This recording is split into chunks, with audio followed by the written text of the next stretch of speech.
Good morning po guys. Ito na lang ang iba-vlog ko.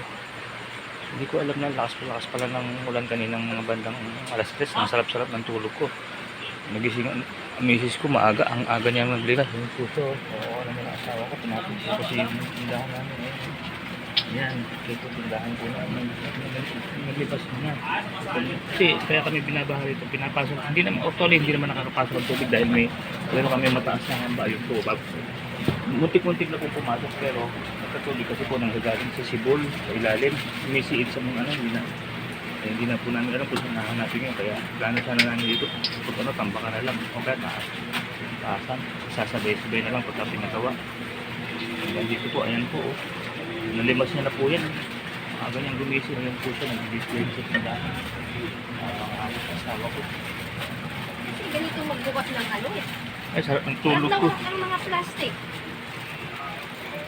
Kailangan ganito magbukas ng plastic. Yan. Ito naman sa kusina po namin. Sa kusina namin. Yan. Ito, inabot din kami rito kasi may diglas ng tubig dito. May singit naman sa gilid. Ayan. Ayan po. Ayan, may gilid na nalinos na rin. Ayan, ang ganda. May tubig pa kasi hindi ka namin nilinusan. May tubig pa. May tubig pa dito. Hintayin na lang namin ano yan, yung medyo matuyo pag umaraw, tapos kasi di mo talaga mauubos kahit na natitira na yan eh. Ayan. Ayan po. Talagang walang po sa inyo. Kung hinahinga naman ulan, hindi nga ako nagising. Lakas pa lang. Ayan, sinasok po ano. Dito po sa parang pinakabudega namin yung tanggapan po ng mga softdrinks, mga ano, ayan. Ayan, yung pinto namin, yung second block namin, yung pinapasok ng mga shop, yung ano, di ba? Ang gagalit, hindi naman nakapasok, may hamba din kami, ayun, kaya lang, ang gagalit sa ilalim, sumisingit. Pag sumobrang taas na yung baha sa labas, maghahanap na sila ng mga papasukan sa mga bahay nyo. Kaya, ganyan po, morning view ng namin. Ayan, dito medyo tuyo na, nalimas na gagaling din sa labas. Hindi naman pumapasok, sumisingit lang sa magilid-gilid. Kaya ganun talaga mga guys. Wala pa rin man tayong ibang sasabihin kundi sa aming mga MCGI, bagamat medyo nagaano ka rito, yung para kang nayayamot sa nangyayari, pero ang tuturo pa rin sa amin pagka ganito may mga pagsubok, mga pagtitiis, wala kang ibang sasambitin kundi salamat sa Diyos, kasi hindi natin alam kung kaya pala lumakas ang ulan, kasi Diyos ang nakakaalam eh. Mas kailangan palang palakasin talaga ng Diyos ang ulan dahil mas marami nangangailangan ng tubig o ano, baka kailangan niyang gawin niya para pang sa susunod na tag-araw eh, malaki pondo natin ng tubig sa plant water, hindi natin alam, baka ganun, kasi Diyos ang nakakaalam eh. Basta sa amin ang turo pag may mga pagsubok na mga ganyan, mga pagtitiis, mga pighati, mga samaan loob, yan kasama sa pagsubok yan, yung bahain ka, kailangan iba yung sasambitin kundi salamat sa Diyos at nakahati ka sa paghihirap at pagbabata ng Panginoong Jesucristo nung siya ang nagdusa nung nandito pa siya sa mundo, nakahati ka sa hirap niya. Yun lang kumbaga magpapaano sa puso mo para magkaroon ng kagalakan ng puso mo at mawala yung parang inis mo. Salamat sa Diyos, ganun na lang, nakahati ka sa pagbabata ng Panginoong Jesucristo. Pero hindi naman sa pilosopo ko, baka sabihin nyo nag-ano naman po ako, nagpapakainbabaw sa mga hindi naman member ng MCGI, baka sabihin kasi baka mamaya may nangyari ng masama sa pagbaha sa inyo, sabihin ko na sa pilosopo, magpapasalamat ka pa. Hindi naman po sa ganun, yung mga ganyan lang po, yung pagtitiis lang po yung maglilimas-limas kayo, pero kahit po siguro po may mas worse pa dyan kasi hindi natin alam kung Diyos ang nakakaalam kung ano man nangyayari sa buhay natin eh.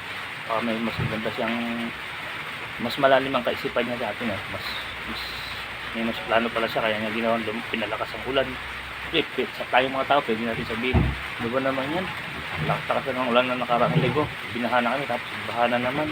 Hindi natin alam, baka mayroong palang ibang nananalangin na mas marami palang nanalangin na Sana po bumuhos ng malakas ang ulan dahil kailangan na namin ng tubig. Hindi natin alam, baka ganun, di ba? Siyempre ang Diyos, siya nakakaalam kung sino yung pagbibigyan niya, di ba? Alam niya yung mas marami ang makikinabang kaysa sa maghihirap. Siya nakakaalam niyan eh, siya ang Panginoong Diyos eh. Kaya tayong lahat dapat, dahil hindi tayo membro ng MCGI, pagka lahat ng bagay pagpapasalamat natin sa Kanya.